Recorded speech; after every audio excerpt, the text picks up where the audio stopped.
আজ আশীর্বাদ দ্য ট্রুথে আমি আশীর্বাদ যে বিষয়ে আলোচনা করব সেই বিষয়টা হয়তো আপনাদের সকলেরই নজরে পড়েছে। কিন্তু আপনারা কেউই সেই বিষয় নিয়ে আলোচনা করতে বা আলোচনা শুনতে হয়তো চাননি বা পাননি। বিষয়টা হচ্ছে ২ সপ্তাহ আগে বাংলাদেশে সরকারি চাকরি ক্ষেত্রে কোটাকে কেন্দ্র করে হিংসাত্মক ঘটনা দেখা গেল সারা বাংলাদেশ জুড়ে। পুলিশের গুলিতে প্রাণ হারালেন ২০০ জনের বেশি বেসরকারি মতে।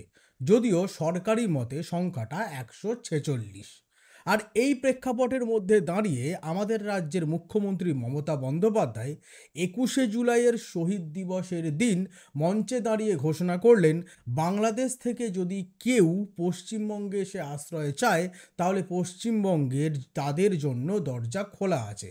যাকে কেন্দ্র করে বাংলাদেশের হাই কমিশন সরাসরি ভারত সরকারের সঙ্গে বিষয়টি নিয়ে কথা বলে এবং কেন্দ্রীয় সরকারের তরফে মমতা বন্দ্যোপাধ্যায়কে পত্রপাঠ সতর্কও করা হয় ভবিষ্যতে তিনি যাতে এই ধরনের মন্তব্য না করেন। আর এই গোটা প্রেক্ষাপটের মধ্যে যখন বাংলাদেশে এই রক্তক্ষয়ী হিংসাত্মক আন্দোলন চলছে, সেই হিংসাত্মক আন্দোলনকে রাতারাতি আমাদের রাজ্য পশ্চিমবঙ্গের বাংলাদেশ দরদি মানুষেরা বিপ্লব হিসাবে দেখতে শুরু করে। বাংলাদেশে জনগণ জাগরণ আবারও দেখতে শুরু করে আমাদের রাজ্যের বাংলাদেশ প্রেমীরা। বাংলাদেশ, এই দেশটিকে আমি অত্যন্ত ভালোবাসি। কিন্তু তখনই ভালোবাসি যখন বাংলাদেশ নিজের মৌলবাদকে দূরে সরিয়ে বাংলা ভাষাকে কেন্দ্র করে যে রাষ্ট্রের গঠন, সেই ভাষাকে সামনে রেখে নিজেদের কৃষ্টি সংস্কৃতি বা নিজেদের রাজনীতি সমাজ দর্শন নিয়ে জাতীয় এবং আন্তর্জাতিক প্রেক্ষাপটে মানুষের এবং জাতির সামনে আসে। কিন্তু বাংলাদেশ মুক্তিযুদ্ধের পর যখন স্বাধীন বাংলাদেশ রাষ্ট্র গঠন হলো, তারপর বিভিন্ন ঘটনা প্রবাহের মধ্যে একটি বিষয় স্পষ্ট: বাংলাদেশে বাংলা ভাষাকে কেন্দ্র করে যে দেশের গঠন, সেই দেশ আদ্যোপান্ত মৌলবাদের দ্বারা আষ্টেপৃষ্ঠে নিজেকে বেঁধে রেখেছে। আর যারই দফায় দফায় ছবি উঠে আসে বাংলাদেশে ঘটা বিভিন্ন হিংসাত্মক ঘটনার মধ্যে দিয়ে। এবার আপনি বলতেই পারেন, বাংলাদেশে যেমনটা হিংসাত্মক ঘটনা ঘটে আমাদের দেশে কি ঘটে না? আমাদের দেশে কি মৌলবাদী উস্কানি নেই? আমাদের দেশে কি সাম্প্রদায়িকতা নেই? অবশ্যই উত্তর হচ্ছে ৩টি ক্ষেত্রেই অবশ্যই আছে, বাংলাদেশের থেকে অনেকাংশে বেশি আছে। কিন্তু বাংলাদেশের প্রেক্ষাপটকে কেন্দ্র করে যেভাবে আমাদের রাজ্যের বাঙালি মানুষেরা একত্রিত হয়ে বাংলাদেশের প্রতি সমদরদি, বাংলাদেশের প্রতি চোখের জল বওয়াতে শুরু করেছিলেন, ঠিক তেমনটা দেখা গেল না যখন গত বুধবার আমাদের রাজ্যের বালুরঘাটের বিজেপি সাংসদ সুকান্ত মজুমদার, যিনি একই সঙ্গে উত্তর পূর্ব ভারত উন্নয়নের প্রতিমন্ত্রীও, তাঁর করা প্রস্তাব যখন প্রধানমন্ত্রী নরেন্দ্র মোদীর কাছে তিনি পত্রপাঠ নিয়ে গেলেন, যে প্রস্তাবে তিনি বললেন উত্তর পূর্ব ভারতের প্রকল্প উন্নয়নের সঙ্গে যদি একই স্রোতে যুক্ত করা যায় তাহলে উত্তরবঙ্গের উন্নয়ন অনেক ব্যাপক আকারে হবে। আর সুকান্ত মজুমদারের সেই প্রস্তাবের পরই নতুন করে গত ৫ দিন হতে চলল আমাদের রাজ্যে আলোচনা শুরু হয়েছে বাংলা ভাগকে কেন্দ্র করে। বাংলা ভাগকে নিয়ে দফায় দফায় বিজেপি তথা রাজ্য বিজেপির বিভিন্ন নেতা নেত্রী এবং বিশেষ করে সাংসদ বিধায়কেরা আমাদের রাজ্যে একের পর এক মন্তব্য করেছেন। শুরুটা করেছেন আমাদের রাজ্যের রাজ্য বিজেপির সভাপতি তথা কেন্দ্রীয় প্রতিমন্ত্রী এবং বালুরঘাটের সাংসদ সুকান্ত মজুমদার, যার মধ্যে অতিরিক্ত মাত্রা পরের দিনই সংযোজিত করেন ছত্তিশগড়ের সাংসদ নিশিকান্ত দুবে। সংসদের অভ্যন্তরে নিশিকান্ত দুবের রাখা প্রস্তাবের পরেই গত ৪ দিন হয়ে গেল আমাদের রাজ্যের অন্যতম আলোচনার বিষয় বঙ্গ বিভাজন। কিন্তু যে সকল পশ্চিমবঙ্গের বাঙালিরা ২ সপ্তাহ আগে বাংলাদেশের হিংসাত্মক ঘটনা এবং বাংলাদেশ প্রশাসনের দ্বারা পুলিশের গুলি চালনায় নিহতদের প্রতি শোক জ্ঞাপন, দুঃখ প্রকাশ এবং আন্দোলনে মুখরিত হয়েছিলেন পশ্চিমবঙ্গের বাঙালি বিপ্লবমুখী বিভিন্ন কলেজ ইউনিভার্সিটির ছাত্রছাত্রী এবং আমাদের রাজ্যের বুদ্ধিজীবী সমাজ, সেই ছাত্রছাত্রী এবং বুদ্ধিজীবী সমাজকে গত ৫ দিন ধরে দেখতে পাওয়া যাচ্ছে না, যখন আমাদের রাজ্য ফের নতুন করে বিভাজনের আলোচনায় আলোড়িত। আর এই নিয়েই হবে আজ আশির বান্দা ট্রুথের চুলচেরা বিশ্লেষণ। আলোচনা হবে একদিকে যখন আমাদের রাজ্যের এই সকল মানুষেরা বাংলাদেশের আন্দোলন এবং তাতে প্রাণহানি নিয়ে এত চিন্তিত হন, এত দুঃখ প্রকাশ করেন, তারাই যখন পশ্চিমবঙ্গ বিভাজনের এজেন্ডা দফায় দফায় সামনে আসে, তারা কেন মৌনব্রত ধারণ করেন, তারা কেন বক্তব্যের ঘরে শিকল টেনে গুম ঘরে গিয়ে মুখ বন্ধ করে বসে থাকেন এবং চুপিসারে উঁকি মেরে দেখেন রাজ্যে এই বঙ্গ বিভাজনের আলোচনা নিয়ে কতটা আলোড়িত হচ্ছে রাজনৈতিক ময়দান। কিন্তু তারা কেউই তখন স্বভাবসুলভভাবেই সোশ্যাল নেটওয়ার্কে এসে বিপ্লবের প্রথম সূচনাটা করে না বক্তব্য বাণের মধ্যে দিয়ে। আর সেই নিয়েই হবে আজ আশির বান্দা ট্রুথের চুলচেরা বিশ্লেষণ। কিন্তু আলোচনায় যাওয়ার আগে আপনাদের একটা কাজ এখনই করতে হবে, তা হচ্ছে নিচে থাকা সাবস্ক্রাইব বাটনটা অবশ্যই ক্লিক করতে হবে, পাশে থাকা বেল নোটিফিকেশনটা ক্লিক করতে ভুলবেন না। একটা বিষয়, সম্পূর্ণ আলোচনাটা শুনে আপনার কমেন্ট লিখে জানান এই ইস্যুতে আপনি কি মনে করেন, পাশাপাশি একটা লাইক অবশ্যই এখনই করে দিন। তাহলে চলুন আর কথা না বাড়িয়ে আলোচনায় এগোনো যাক।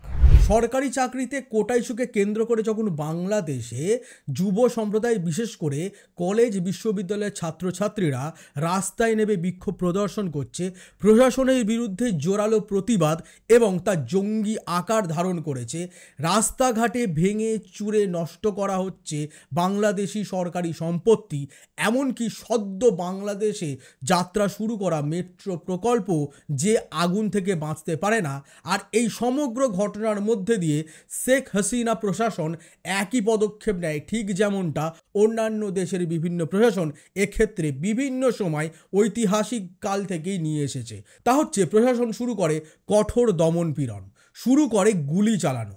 বাংলাদেশ পুলিশের গুলিতে সরকারি মতে প্রাণ হারায় 146 জন, যা বেসরকারি মতে 200রও বেশি। আর এই ঘটনাকে কেন্দ্র করে ঠিক 2 সপ্তাহ আগে আপনারা হয়তো একটা বিষয় খেয়াল করেছেন, আমাদের রাজ্যের বাঙালি ছাত্রছাত্রীরা, বিশেষ করে বিশ্ববিদ্যালয় এবং কলেজের ছাত্রছাত্রীরা, যুব যুবতীরা এবং আমাদের রাজ্যের এক অংশের বুদ্ধিজীবী সমাজ বাংলাদেশের এই ঘটনা দ্বারা বেশ আলোড়িত হয়েছিলেন। তারা ফেসবুক থেকে এক্স, ইনস্টাগ্রাম থেকে ইউটিউব সর্বত্রই একটা বিষয়ে বলতে শুরু করেছিলেন, বাংলাদেশে বিপ্লবের জন্ম হয়েছে। কোটা আন্দোলনকে সামনে রেখে বাংলাদেশ নতুন করে আন্দোলনে জেগে উঠেছে। তারা বলতে শুরু করে শেখ হাসিনা প্রশাসন নির্মমভাবে কিভাবে বাংলাদেশি ছাত্রছাত্রী, যুব যুবতীদের ওপর গুলি চালিয়ে তাদের হত্যা করছে, যার জন্য তারা প্রথমত সোশ্যাল মিডিয়ায় ধিক্কারে সরব হয়। একই সঙ্গে তারপর তারা নামে রাস্তায়, শুরু হয় মোমবাতি মিছিল। কলেজ বিশ্ববিদ্যালয়ের ক্যাম্পাসে এসএফআই, আইএসআর, ডিএসও সহ বেশ কিছু বামপন্থী ছাত্র সংগঠন একযোগে আবার আলাদা আলাদাভাবে এর প্রতিবাদে ধিক্কার জানায়, কখনো স্লোগানিং করে, আবার কখনো কলেজ বা বিশ্ববিদ্যালয়ের ক্যাম্পাসের ভেতরে মিছিল করে। কিন্তু এই গোটা প্রেক্ষাপটের মধ্যে একটা কমন বিষয় ছিল, তা হচ্ছে আমাদের প্রতিবেশী রাষ্ট্র, যার ভাষা বাংলা, আর আমরা যেহেতু সেই রাষ্ট্রের একেবারে প্রথম সীমান্তবর্তী রাজ্য পশ্চিমবঙ্গ এবং আমাদেরও মাতৃভাষা যেহেতু বাংলা, তাই এই দুধারেরই বাংলা ভাষাভাষীর মানুষ একে অপরের দুঃখে ব্যথিত হয়, একে অপরের যন্ত্রণায় চিন্তিত হয়, যন্ত্রণার বিরুদ্ধে সরব হয়। ঠিক তেমনটাই করেছিলেন পশ্চিমবঙ্গের মানুষেরা। বাংলাদেশের এই ঘটনায় অবশ্যই সরব হওয়া দরকার ছিল, কিন্তু একই সঙ্গে বাংলাদেশে যখন ভারতীয় পণ্য ব্যানের দাবিতে বাংলাদেশের মৌলবাদী সংগঠনগুলি বিভিন্ন শপিং মল বাজারে গিয়ে পোস্টার সাঁটিয়ে আসেন, ব্যানার নিয়ে রাস্তায় মিছিল করেন, তখন কিন্তু আমরা পশ্চিমবঙ্গের মানুষেরা, বিশেষ করে যাদের ভাষাও বাঙালি, আমরা চুপচাপ বসে থাকি। আমরা বিশেষ সেই বিষয়ে কেউ কিছু কথা বলি না। ঠিক যেমনটা বাংলাদেশের এই এজেন্ডায় আমরা সরব হলাম, কিন্তু যখন গত বুধবার আমাদের রাজ্যের বালুরঘাটের সাংসদ সুকান্ত মজুমদার, তিনি তার তথা সারা দেশের প্রধানমন্ত্রী নরেন্দ্র মোদীর সঙ্গে দেখা করলেন, একটি প্রস্তাব নিয়ে গেলেন, কারণ তিনি একই সঙ্গে উত্তর পূর্ব ভারতের উন্নয়ন প্রতিমন্ত্রী। আর সেই উন্নয়নের ধারার সঙ্গে সেই অর্থ বরাদ্দের দ্বারা যে উন্নয়ন উত্তর পূর্ব ভারতে হবে বলে 10 বছর পরেও ফের নতুন করে প্রতিশ্রুতি দিয়েছে প্রধানমন্ত্রী নরেন্দ্র মোদী এবং তারই মন্ত্রিসভার গুরুত্বপূর্ণ কেন্দ্রীয় অর্থমন্ত্রী নির্মলা সীতারামন, সেই প্রকল্পের টাকা যাতে উত্তরবঙ্গের 7টি জেলাতেও কিছু পরিমাণে বরাদ্দ হয়, আর যাতে করে আগামী দিনে উত্তরবঙ্গের 7 জেলার উন্নয়ন বিকশিত হবে, সেই প্রস্তাব নিয়ে পৌঁছান আমাদের রাজ্যের বালুরঘাটের সাংসদ তথা উত্তর পূর্ব ভারতের উন্নয়ন প্রতিমন্ত্রী সুকান্ত মজুমদার। আর এরপরই আমাদের রাজ্যে নতুন করে বঙ্গভাগের বিতর্কের জন্ম নেয়। বুধবার সুকান্ত মজুমদার যখন এই প্রস্তাব নিয়ে প্রধানমন্ত্রীর সঙ্গে কথা বললেন, তার ঠিক পরের দিনই ঝাড়খণ্ডের সাংসদ নিশিকান্ত দুবে সংসদে আরও একটি প্রস্তাব রাখলেন শূন্য ঘণ্টায়। তিনি সরাসরি বললেন যে ছত্তিশগড়ের বিস্তীর্ণ এলাকায় আদিবাসী অধ্যুষিত অঞ্চল গত 10 বছরে আদিবাসীদের সংখ্যা কমছে, সেখানে ক্রমশ বাড়ছে দেশের একটি সংখ্যালঘু সম্প্রদায়, যে সম্প্রদায়ের নাম হচ্ছে মুসলিম সম্প্রদায় ক্রমশ ছত্তিশগড়, ঝাড়খণ্ড, বিহার জুড়ে ব্যাপকভাবে বৃদ্ধি পাচ্ছে। আর যার জন্য তিনি সরাসরি সংসদে দাঁড়িয়ে প্রপোজাল দেন পশ্চিমবঙ্গের মুর্শিদাবাদ, মালদা এবং বিহারের কিষানগঞ্জ, আরোরিয়া এবং কাটিহারকে কেন্দ্রশাসিত অঞ্চল ঘোষণা করে সেখানে এনআরসি বলবৎ করা, এবং এর দ্বারাই এই যে জেলাগুলিতে বর্তমানে হিন্দু খতরে মে, সেখানে হিন্দুদের রক্ষা করা যাবে। নিশিকান্ত দুবের এই প্রস্তাবের পর বঙ্গ বিভাজনের এজেন্ডা দ্রুত গতিতে আগুনের মতো ছড়িয়ে পড়ে সারা রাজ্য জুড়ে। সমস্ত সংবাদ মাধ্যম থেকে রাজ্যের শাসক দল তৃণমূল কংগ্রেস একযোগে এর বিরুদ্ধে সরব হয়। সমস্ত সংবাদ মাধ্যমে এই বিষয়ে শুরু হয় চুলচেরা বিশ্লেষণ, শুরু হয় আলোচনা। আর এই পরিস্থিতির মধ্যে বিজেপির রাজ্য নেতৃত্ব বুঝতে পারে যে তারা ভুল বিষয় ভুল সময় উত্থাপন করেছে। সরাসরি আসরে নামেন বিজেপির রাজ্য সভাপতি সুকান্ত মজুমদার, আসরে নামে বিজেপির বিরোধী দলনেতা শুভেন্দু অধিকারী এবং বিজেপির অন্যান্য নেতানেত্রী। সকলে একযোগে বলতে শুরু করে এই প্রস্তাব কোনো একজন ব্যক্তির, কিন্তু বিজেপি এই প্রস্তাবের সঙ্গে সহমত নয়। বিজেপি একেবারেই চায় না পশ্চিমবঙ্গের বিভাজন, বিজেপি চায় পশ্চিমবঙ্গের উন্নয়ন। যে বিষয়টি নিজের বলা কথার ওপর প্রলেপ লাগাবার জন্য আসরে নেবে প্রথম বলেন রাজ্য বিজেপি সভাপতি সুকান্ত মজুমদার তথা বালুরঘাটের সাংসদ সুকান্ত মজুমদার, যিনি এই সমস্ত আলোচনার প্রথম সূত্রধর। আর তারপরেই আমাদের রাজ্যে দফায় দফায় একাধিক বিজেপি সাংসদ এবং বিধায়কেরা রাজ্য বিভাজনের পক্ষে সরব হয়। সকলেই একযোগে বলতে শুরু করে পশ্চিমবঙ্গকে যদি অবিলম্বে 2টি ভাগে বিভক্ত না করা হয়, তাহলে পশ্চিমবঙ্গে উন্নয়ন আর হওয়া সম্ভব নয়। বিজেপি রাজ্যসভার সাংসদ অনন্ত মহারাজও এই বিষয়ে সরব হন। তিনি গ্রেটার কোচবিহারের দাবি তোলেন। এখানেই শেষ না, এরপর এই এজেন্ডায় যুক্ত হন আমাদের রাজ্যের 2 বিজেপি বিধায়ক, মুর্শিদাবাদের বিধায়ক গৌরীশঙ্কর ঘোষ এবং বহরমপুরের বিধায়ক সুব্রত মৈত্র। এরা দুজন একযোগে বলতে শুরু করেন শুধুমাত্র মুর্শিদাবাদ, মালদা নয়, নদিয়া এবং একই সঙ্গে দক্ষিণ দিনাজপুরকেও এর সঙ্গে যুক্ত করার প্রস্তাব রাখেন। তাঁর বক্তব্য হচ্ছে যে সীমান্ত পেরিয়ে প্রত্যেক দিন বাংলাদেশ থেকে রোহিঙ্গা, বিশেষ করে মুসলিম সম্প্রদায়ের মানুষ আমাদের রাজ্য পশ্চিমবঙ্গে এসে ভিড় করছে, যার জেরে সত্যি সীমান্ত লাগোয়া এই 4 জেলায় হিন্দুরা প্রচণ্ড সংকটে। কিন্তু এখান থেকেই এই সকল বিজেপি নেতা, মন্ত্রী, সাংসদ, বিধায়কেরা একটি প্রশ্ন উত্থাপন করেছে, তা হচ্ছে বাংলাদেশ সীমান্ত রক্ষার দায়িত্বে যে বিএসএফ আছে, যে বিএসএফ সরাসরি কেন্দ্রীয় স্বরাষ্ট্র মন্ত্রকের হাতে, তারা সকলে একযোগে ব্যর্থ কেন্দ্রীয় স্বরাষ্ট্রমন্ত্রী অমিত শাহ, যার জেরেই গত 10 বছরে তাদের অনুমান, তাদের অভিযোগ পশ্চিমবঙ্গে অনুপ্রবেশ দফায় দফায় বৃদ্ধি পেয়েছে। অর্থাৎ তারা নিজেদের গালে আগে থাপ্পড় না মেরে অন্যের গালের দিকে হাত বাড়াবার চেষ্টা করেছেন। আর এটাই হয়তো রাজ্য বিজেপি আরও একবার ভুল করলো 26-এর বিধানসভা নির্বাচনের আগে। এই ঘটনার পরপরই শনিবার দিল্লিতে গিয়ে নীতি আয়োগের বৈঠকে আমাদের রাজ্যের মুখ্যমন্ত্রী মমতা বন্দ্যোপাধ্যায় দাবি করেন তিনি যখন কথা বলতে শুরু করেন তার 10-12 মিনিটের মধ্যেই তার মাইক বন্ধ করে দেওয়া হয় এবং তাতে তিনি অপমানিত হয়ে নীতি আয়োগের বৈঠক ছেড়ে বেরিয়ে আসেন। আর যার জেরেই সোমবার বিধানসভায় এই ঘটনাকে কেন্দ্র করে নিন্দা প্রস্তাব নিয়ে আসে তৃণমূল কংগ্রেস। আর স্বভাবতই এই নিন্দা প্রস্তাব আনার জেরে রাজ্যের প্রধান বিরোধী দল বিজেপি তার সকল বিধায়ককে নিয়ে বিধানসভা থেকে ওয়াকআউট করে। আর এরই মধ্যে মমতা বন্দ্যোপাধ্যায় দিন সরাসরি একটি চ্যালেঞ্জ দিয়েছে রাজ্য বিজেপি তথা নরেন্দ্র মোদীর দল বিজেপিকে। তিনি সরাসরি বলেন, আসুক বাংলা ভাগ করতে, দেখিয়ে দেবো কিভাবে রুখতে হয়। একটা বিষয়, বাংলা ভাগ এটা আমি, আপনি, আমরা, আপনারা একজন পশ্চিমবঙ্গের নাগরিক, একজন বাঙালি হিসাবে আশা করি চাইছি না। যদি না আপনি অন্ধভক্ত হন, যদি না আপনি সত্যিকারেরই বাঙালি বিদ্বেষী হন, আপনার মনে যদি বাংলা এবং বাঙালিকে নিয়ে ন্যূনতম ভালোবাসা থাকে, তাহলে হয়তো আপনি চাইবেন না দ্বিতীয়বার ফের একবার আমাদের বাংলা বিভক্ত হোক। প্রথমত, এই বাংলা এর আগে বিভাজনের শিকার হয়েছে। বাংলা দেখেছে বিভাজনের করুণ ব্যথা। জন্ম নিয়েছিল পূর্ব পাকিস্তান আর জন্ম নিয়েছিল পশ্চিমবঙ্গ। যে পূর্ব পাকিস্তান পরবর্তীকালে স্বাধীন রাষ্ট্র হিসাবে বাংলাদেশ হিসাবে সারা বিশ্ব জুড়ে স্বীকৃতি পায়।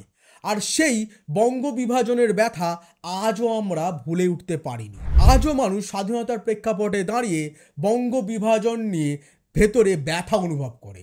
আর সেই প্রেক্ষাপটের মধ্যে দাঁড়িয়ে যখন গত বুধবার থেকে আমাদের রাজ্যের প্রধান বিরোধী দল বিজেপির সাংসদ সুকান্ত মজুমদার রাজ্যের বিজেপি বিধায়কেরা একযোগে বঙ্গভঙ্গের ইস্যুতে সরব হলেন, তখন আমাদের রাজ্যের যে সকল বুদ্ধিজীবী বা যে সকল কলেজ এবং বিশ্ববিদ্যালয়ের ছাত্রছাত্রীরা বাংলাদেশের আন্দোলন নিয়ে ব্যথিত হয়েছিলেন, বাংলাদেশের আন্দোলনের জেরে রাতারাতি চোখের জল বওয়াতে শুরু করেছিলেন, তাদের কাছ থেকে একটি বারের জন্য একটি কমেন্ট ফেসবুক, এক্স, ইউটিউব বা ইনস্টাগ্রামে দেখতে পাওয়া গেল না। তারা সকলেই চুপচাপ মুখে আঙুল দিয়ে এখন বসে আছেন। ঠিক যেমনটা 2011-য় পালাবদলের পালে হাওয়া দিয়ে ক্ষমতায় আসার পর মুখ্যমন্ত্রী মমতা বন্দ্যোপাধ্যায় বিধানসভায় দাঁড়িয়ে তৎকালীন বিরোধী দল সিপিআইএমের বিধায়ক নেতাদের উদ্দেশ্যে বলেছিলেন, আপনারা 34 বছর অনেক করেছেন, এবার এখন মুখে লিউকোপ্লাস লাগিয়ে বসে থাকুন।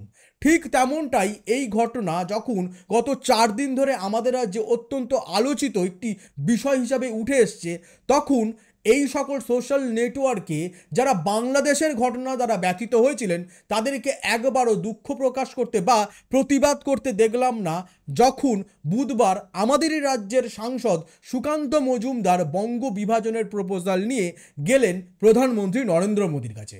তাদেরকে একবারও সরব হতে দেখলাম না যখন আমাদের প্রতিবেশী রাজ্যের সাংসদ নিশিকান্ত দুবেও বঙ্গভঙ্গের জন্য জোরালো সওয়াল করলেন সংসদের 0 আওয়ারে। এবং তারই সূত্র ধরে যখন আমাদের রাজ্যের বিজেপির রাজ্য সভার সাংসদ এ বিষয়ে সরব হলেন এবং তারই দেখা দেখি বিজেপির অন্য 2 বিধায়ক এর সঙ্গে আরও 2টি জেলা যুক্ত করে সম্পূর্ণ উত্তরবঙ্গকে আলাদা একটি রাজ্য গড়ার জন্য প্রস্তাব দেওয়া শুরু করলেন, তখনও এই সকল বুদ্ধিজীবী, এই সকল বিশ্ববিদ্যালয় কলেজের ছাত্রছাত্রীদের টিকিত দূরস্থান ফেসবুক, ইনস্টাগ্রাম, ইউটিউব বা এক্স হ্যান্ডেলে একটি বারের জন্য কোনো পোস্ট করতে দেখলাম না। হোয়াটসঅ্যাপে যারা বাংলাদেশের কোটা আন্দোলন নিয়ে এত ব্যথিত হয়েছিলেন, রাত দিন এক করে একের পর এক হোয়াটসঅ্যাপ মেসেজ ফরওয়ার্ড করছিলেন এবং রাতারাতি একটা বিষয় তো খেয়াল করেছিলেন, সে সময় আমাদের রাজ্যের বাঙালি ছাত্রছাত্রীদের ভাষারও বদল ঘটেছিল। তারা ফেসবুক, এক্স, ইনস্টাগ্রাম, ইউটিউবে কথা বলা বা কোনো রকম পোস্ট লেখার সময় তারা বলতে শুরু করলো, বাংলাদেশের অমুক বইন বা বাংলাদেশের অমুক ভাই গুলিতে প্রাণ হারালেন, শহীদ হলেন। মানেটা কি? আপনি বাংলাদেশের আন্দোলন নিয়ে এত চিন্তিত, কিন্তু যখন নিজের রাজ্য বিভাজনের জন্য আমাদের রাজ্যের বিরোধী রাজনৈতিক দল বিজেপি, যার অন্যতম প্রোপাগান্ডাই সাম্প্রদায়িকতা, যে বরাবর গত 10 বছর এবং তার জন্মলগ্ন থেকেই হিন্দু মুসলিম রাজনীতি এবং সাম্প্রদায়িকতাকে হাওয়া দিয়ে দেশ জুড়ে দফায় দফায় একাধিক হিংসাত্মক ঘটনার জন্য অভিযুক্ত, সরাসরি দায়ী সেই রাজনৈতিক দল যখন স্বাধীনতার পর প্রথমবার আমাদের রাজ্যের প্রধান বিরোধী দল এবং তারা যখন বিরোধী দলের কুর্সিতে বসার সঙ্গে সঙ্গে প্রথমত শুরু করেছিল হিন্দু মুসলিম হিন্দু খাতরে মে, যখন 2014 থেকে 19 অবধি তাতে কাজ না হয় তখন জোরালোভাবে হিন্দু খাতরে মেয়ের পাশাপাশি চলে এসেছিল এসএসসি পুরনিয়োগ সহ বিভিন্ন দুর্নীতির ঘটনা। 2021-এ যার চরম আকার দেখেছিলাম, 2024-এ সেই সমস্ত এজেন্ডার মধ্যে চলে এসেছিল যে আমাদের রাজ্য ছোট পাকিস্তানে পরিণত হয়েছে। সন্দেশখালীর ঘটনাকে সামনে রেখে রাতারাতি সারা পশ্চিমবঙ্গ জুড়ে মা বোনেদের সম্ভ্রম রক্ষিত নয় বলে এজেন্ডা তুলেছিল রাজ্য বিজেপি তথা সারা দেশ জুড়ে নরেন্দ্র মোদীর দল বিজেপি। কিন্তু মানুষ সচেতনতার সঙ্গে সেই সমস্ত আবহাওয়ার সঙ্গে নিজেদের সামলেছেন, শক্ত হাতে পাল বেঁধেছেন ঝড়ের বিরুদ্ধে। আর 2024 লোকসভা নির্বাচনে আপকি বার 400 পারের নৌকার পাল ফাঁসিয়ে দিয়ে 240 আসনের ফুটোপাটি ধরিয়ে বর্তমানে নরেন্দ্র মোদীর নেতৃত্বে তার তৃতীয় দফার সরকার ল্যাংড়া সরকারে পরিণত হয়েছে।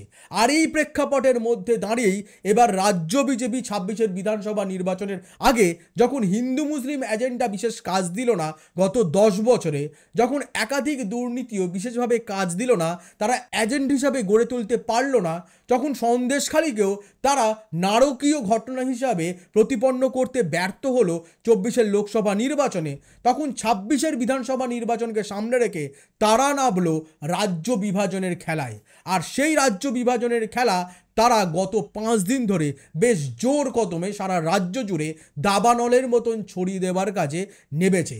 সুকান্ত মজুমদার থেকে শুভেন্দু অধিকারী সকলেই সামনে বলছে রাজ্য বিজেপি বা নরেন্দ্র মোদীর দল বিজেপির এই স্ট্যান্ড নয়, তারা রাজ্য বিভাজন চায় না। এটা একেবারেই শুভেন্দু অধিকারী এবং সুকান্ত মজুমদারের ষড়যন্ত্র। এই ষড়যন্ত্রের বিরুদ্ধে আমাদের রাজ্যের বাঙালিদের সরব হতে হবে। আমি কিন্তু গর্গ চট্টোপাধ্যায়ের বাঙালি হিসাবে কথা বলছি না। গর্গ চট্টোপাধ্যায়ের মানসিকতা অত্যন্ত ফ্যাসিস্ট ধর্মী মানসিকতা। গর্গ চট্টোপাধ্যায় যে দিনরাত বাঙালি বাঙালি বাঙালি বাঙালি করে মাথা পেটায়, সেই গর্গ চট্টোপাধ্যায়কেও দেখা যাচ্ছে না যখন গত 4 দিন ধরে বঙ্গ বিভাজনের এই এজেন্ডা সারা রাজ্য জুড়ে তুমুল আলোচনায় আকার ধারণ করেছে। এখন বাংলা পক্ষের এই গর্গ চট্টোপাধ্যায় বাস্তবে হয়তো রয়েছেন অনুবীক্ষণ যন্ত্রের তলায় অ্যামিবা আকারে, কিন্তু এই সবের মধ্যে দিয়ে আমাকে আপনাকে আমাদের সকলকে একযোগে বঙ্গ বিভাজনের বিরুদ্ধে সরব হতে হবে। বিজেপির সাম্প্রদায়িক বিশেষ করে হিন্দু মুসলিম প্রোপাগান্ডাকে সামনে রেখে যেভাবে তারা আমাদের রাজ্যের উত্তরবঙ্গের 7 জেলাকে একটা ষড়যন্ত্রমূলক কাজ শুরু করেছে, তার বিরুদ্ধে আমাদের জোরালো জবাব দিতে হবে, রুখে দাঁড়াতে হবে। কারণ আমরা আর হয়তো কেউ তৃতীয়বারের জন্য বঙ্গ বিভাজন চাই না। আর এই বিষয় নিয়ে লিখে জানান আপনার মতামত কমেন্ট বক্সে। শুভেন্দু অধিকারী সুকান্ত মজুমদার আর কিছু হোক চাই না হোক, সত্যি আমাদের রাজ্যের রাজনীতিতে অত্যন্ত অত্যন্ত ডেঞ্জারাস। হিন্দু খাতরেমে আছে কি নেই তা অন্য কথা, যদি সত্যিই খাতরেমে থাকে তাহলে নরেন্দ্র মোদী সরকার গত 10 বছর ধরে যারা আদমশুমারি করল না তাদের উচিত অবিলম্বে জনগণনা, শুধু তাই না জাতি জনগণনা করা। আর তাহলেই তা জলের মতো স্পষ্ট হয়ে যাবে হিন্দু খাতরেমে না বিজেপি বাস্তবে নিজে খাতরেমে আছে। তার জন্যই এবার হিন্দু মুসলিমের পাশাপাশি আমাদের রাজ্যে রাজ্য বিভাজনের ধুয়ো তুলে 26-এর বিধানসভার কার্ড সাজাতে নেমে পড়েছে। আর এই সবের মধ্যে দেখার আছে আমাদের রাজ্যের শাসক দল তৃণমূল কংগ্রেস এর বিরুদ্ধে কীভাবে রুখে দাঁড়ান। ইতোমধ্যে তৃণমূল কংগ্রেসের তরফে মুখ্যমন্ত্রী মমতা বন্দ্যোপাধ্যায় সহ বিভিন্ন নেতানেত্রী এর বিরুদ্ধে সরব হয়েছেন, দফায় দফায় প্রশ্ন তুলছেন, বিভিন্ন সংবাদ মাধ্যমের সামনে নিজেদের মতামত রাখছেন। আর এরই মধ্যে আপনাকেও লিখে জানাতে হবে আপনার মতামত আমাদের কমেন্ট বক্সে। আর তার সঙ্গে দেখতে হবে আশীর্বাদ দ্য ট্রুথ, সঙ্গে থাকতে হবে আশীর্বাদ দ্য ট্রুথের। আর ততক্ষণ আমি আশীর্বাদ, নমস্কার।